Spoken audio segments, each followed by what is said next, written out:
E aí, pessoal, vamos começar mais um episódio do podcast Os Sócios. Quem fala aqui é Bruno Perini. Estou novamente, como sempre, com Malu Perini, vulgo Boludinha para os 4 milhões mais íntimos, rosto e host do podcast. Olá, pessoal, sejam bem-vindos. Se você tem um soberano todo-poderoso e ele decide um certo rumo político para o país e alguns discordam, esses que discordam vão acabar sendo cada vez mais excluídos desses centros de decisão, porque afinal o soberano não gosta deles. E quem concorda só bate palma e fala, nossa, brilhante ideia, fica cada Fica vez ali, mais é. próximo. Então no final ele só vai ouvir aqueles que concordam com ele e vai excluir aqueles que não concordam.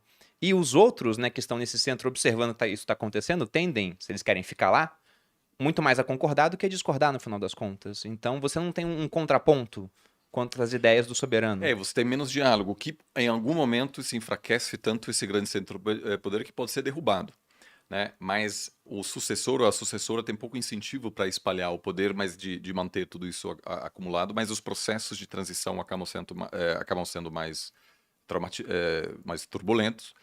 Da mesma forma que agora, né? A gente não sabe até quando o Xi Jinping vai estar no poder, mas a transição, com o passar dos anos, haverá mais e mais pessoas em volta do Xi Jinping dizendo, olha, o cara tá ficando mais velho, etc. Vamos aguardar nosso momento. Justamente porque não há um processo institucionalizado e dizer, olha, o mandato dele vai até ano X, depois ele vai se aposentar. Vai ficar lá agarrado no negócio Claro, até ele resolver que solta.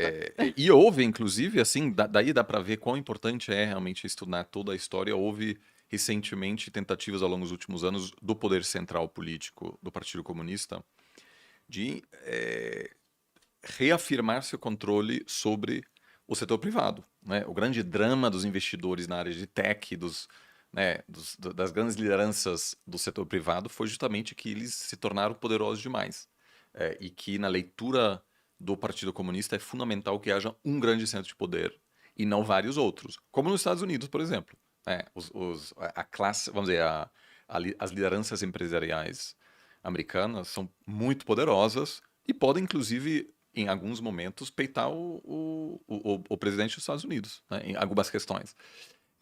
Isso acabou causando bastante turbulência nos últimos anos, porque há um desconforto por parte do governo em permitir outros centros de poder, né, que é a história chinesa, inclusive em relação às igrejas.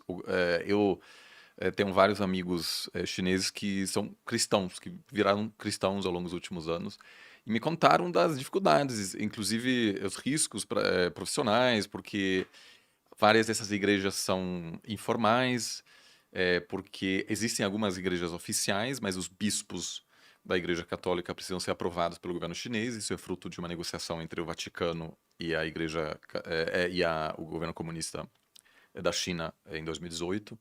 Então tem muitas igrejas protestantes pequenas, às vezes tem missa com assim, 10 pessoas e tem Meio clandestino. clandestino. É tudo clandestino. Que Estima-se que loucura. há em torno de 80 milhões de cristãos hoje na China e que lá na frente a China pode se tornar um grande hub do cristianismo mesmo, Sim. né? E que isso para o Partido Comunista é ruim, porque o cristianismo, por definição, não se submete a princípio ao governo local, né? Aham. Aqui no Brasil, a igreja seleciona seus bispos, etc., sem aval do governo, Uhum. né? Então, existe essa tensão permanente entre o governo chinês e outros centros de poder, seja de forma religiosa, empresarial, ou qualquer outro, né, qualquer seita, que houve também na China em vários momentos, grupos que defendem outra ideologia sempre acabam sendo combatidos, diferentemente da visão ocidental sobre como governar, porque é evidente para a maioria dos governantes ocidentais em sistemas democráticos que é preciso aceitar a presença de outros centros de poder.